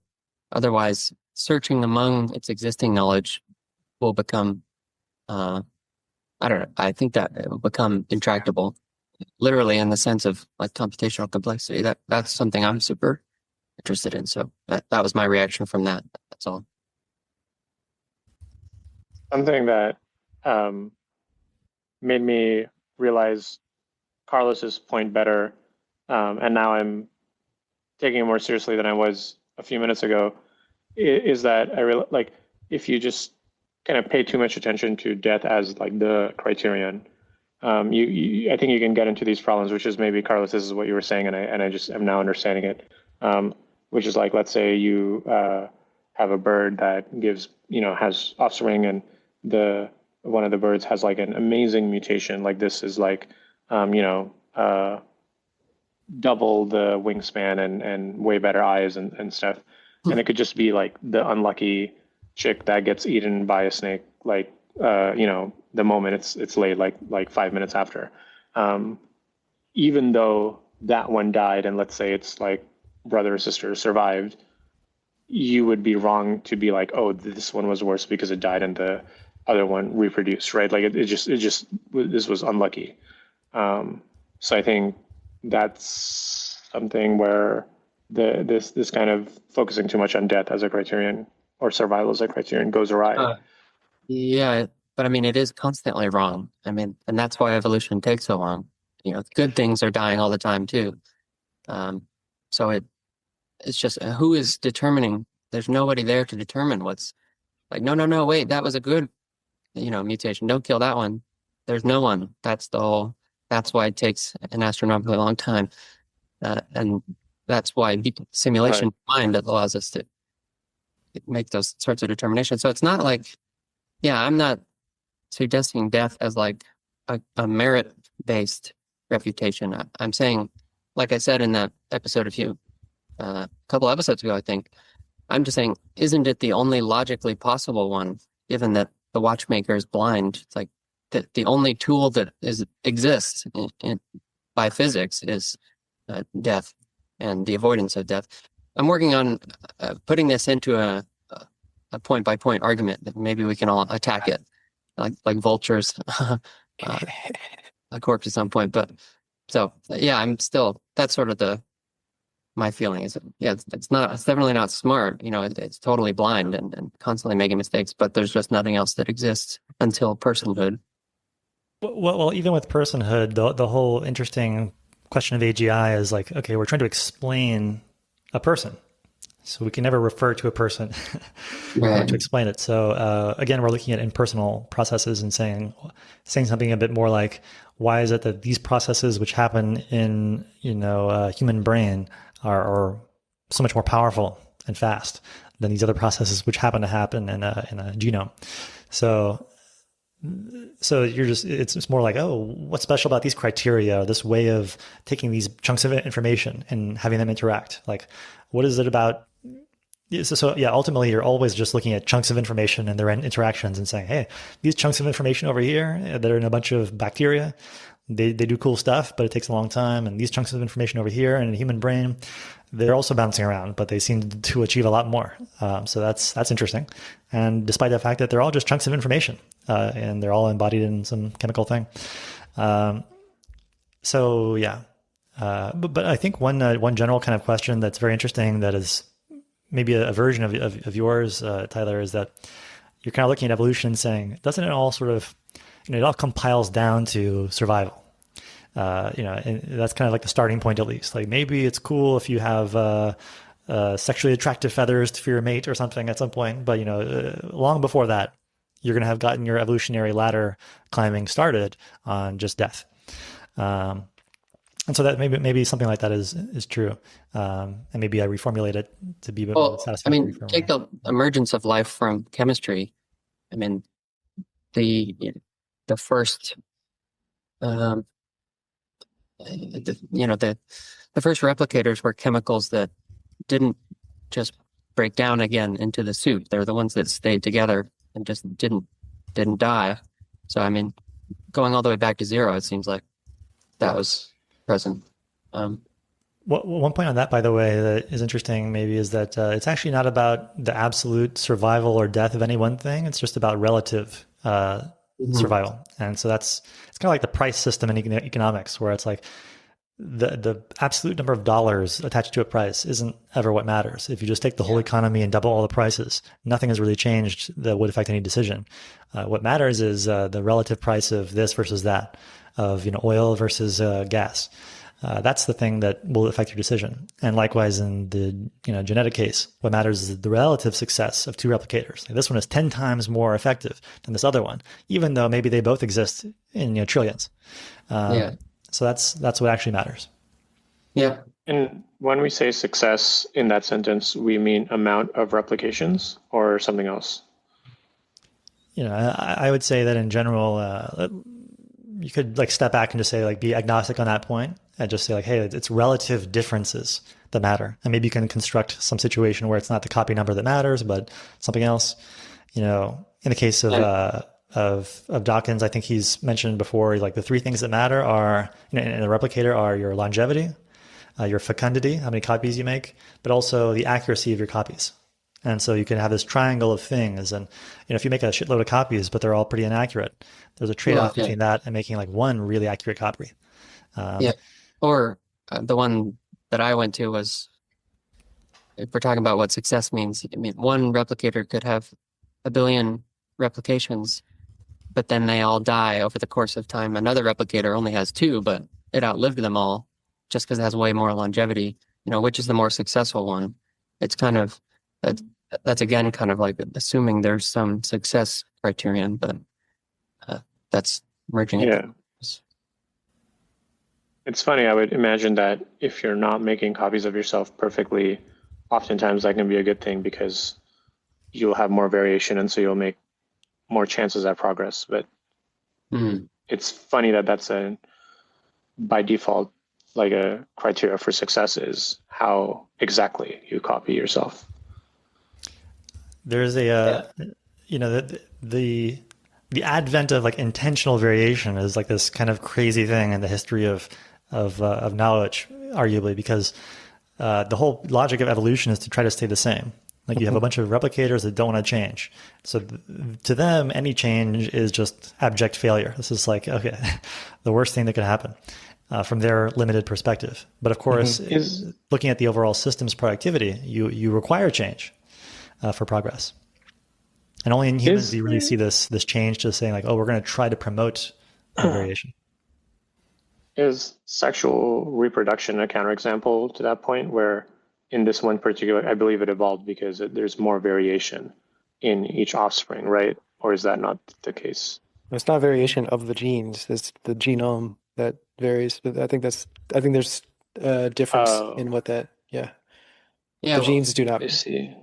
do not vary. what does I see. sexual reproduction accomplish in terms of evolvability things? And like, why is it only two? Well, rather than like four Karens or 100? I don't. I'm wondering about that. If anyone knows. Good questions, but I'm not sure. I don't know. I think I'm going to ask Grok those and see what Yeah, it says. it seems notable that tons and tons of species have this two coming together phenomenon where their genes are a bit different. But if that's good, then yeah, why not do it way more stuff? But by the way, I My was just guess thinking is I need to have like a Grok button where I just press a button and it takes like the last totally. sentence and says, "Oh, okay, that's good." Yeah.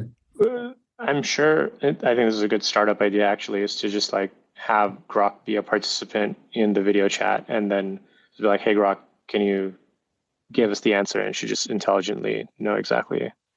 Mhm. Um, Oh, yeah. I've been thinking for a long time that debates of the near future, you could just have AIs continuously running. Moderate.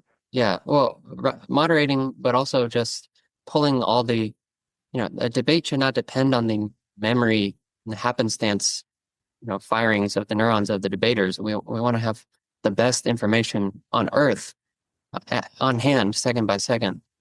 So I hope to see debates where that happens. It's Mhm. not someone accidentally makes the wrong point because they couldn't remember. We want the best possible point at any time. Not that LLMs are any guarantee of that, but Tricky. You get that somewhat when people do sort of a text debate over right. weeks. Yep. It'd be funny if you have like some live debate and like the two participants just keep saying, "Is that true, Grok?" Yeah. Yeah. Yeah. Yep. And And like then it's just Grok fighting. It's like your Grok fighting their Grok. yeah, yeah, there will definitely be limitations. We could have it maybe you could write out all the points you want to have on hand that you have vetted personally or something, and then just have it Mhm. remind you of them as you need it.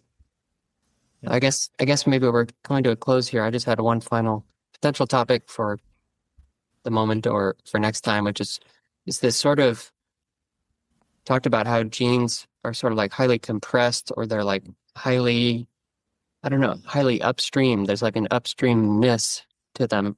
And I'm just wondering if that is a spectrum. Is the stream a continuum? And so genes are super high upstream and that small changes affect large changes downstream. But is there is there something binary about that? Like genes are already in the form of, they're already in this other status, like language or something. Or is there more? Can something be even more genetic than genes, farther upstream than genes? I suppose the laws of physics are, but we can't change those. So that's all. I'm just wondering if that's a continuum. And it seems like it would be. It's just like more and more leverage as you go upstream. Um, Small changes having more and more impact. I don't know what we describe that as. I mean, upstream, downstream works for me, but wondering like why are genes that? What is that? I don't think I understand your question, but Oh, are we thinking that something like the environment can affect the genes? Is that a part of the type of question if it goes both ways? um, Or like what do I mean? your behaviors can affect your genes? Uh, I'm thinking of it in terms of well, the the like amount. I'm realizing as you say that yeah, maybe it's kind of ill-defined, but like you can uh hmm, what do I mean? Well, the evolution of evolvability, I thought. was about like how things are selected for that evolve uh, more, like they cause more variation when they are mutated, sort of. So some things, some gene or some gene might undergo a mutation, but barely anything happens to the organism. The ones that are selected for, something happens to it. A big change happens to its organisms. So it just seems like there is a quantity there of like, downstream effectiveness or something. There's like a compressedness Well, there's and like a reach to be said about any given thing, and yeah, and I think one of the points you can take from this paper, The Evolution of Evolvability, is that some genes might encode something like symmetry across the body, and it turns out that that's just very useful in many situations, or and so it could be that most mutations prior to that would affect one side, let's say, and so any lengthening of one bone would make you off kilter. And so if suddenly you have a gene which says, "Oh, I'm just going to make you symmetric," well, then now all other bone changes won't make you off kilter and off balance, and that's a nice thing to have. And so this gene doesn't just do one thing; it doesn't just make you a little faster or something, but it sort of affects the viability of all future mutations. And so that's kind of a nice thing to have. And you could say it's a more general mutation in a way. And likewise, if something like allowed you to communicate, like it's a generally powerful skill, more so than just like a slightly longer toenail. Um, but so are we agreed then, Zachary? Do you see that there's like a concept here about like a measure of downstream impact, sort of, and that's like a quantity, but I feel like there's no word for that. What is the word for that? Impact, I guess, downstream impact, but that doesn't, I don't know. It seems like it could be a fundamental are you thinking logic. about, by the way, within one lifetime or down evolutionary time? Not even necessarily relating to organisms. But just like a change in one bit will Yeah, result in a big change, right. and So then it's like, the degree of how big that change is what you're looking exactly, for. sort of like downstream bits changed per upstream bits changed. And I don't know what the length of the stream is, but it seems like there's some measure there. Um, it's like compression, amplification, or something. What's triggering in my I, mind is the core idea of Dawkins' other book, the extended phenotype. And the point here is not so much that intrinsic to a gene is some level of power or upstream, some kind of parameter like that. In fact, in the book, the one I'm reading now, The Blind Watchmaker, he points out that when we talk about what is it? He kind of highlights the fact that a gene doesn't really specify anything on its own. It's the interpretive machinery of embryology that sort of says, because that gene is here and all these genes are over there, the sum total of all that is this, Yeah. Paget. But in some other situation, it would just do something different. And so it's not just strictly about that gene. It's about this other interpretive machinery. And so when you're looking at sort of what this set of bits, this little string of DNA is going to do, you start by looking at that thing and then say, okay, well, it makes this other thing. And pretty soon you have this causal chain that it gets pretty wonky and crazy and it's real messy.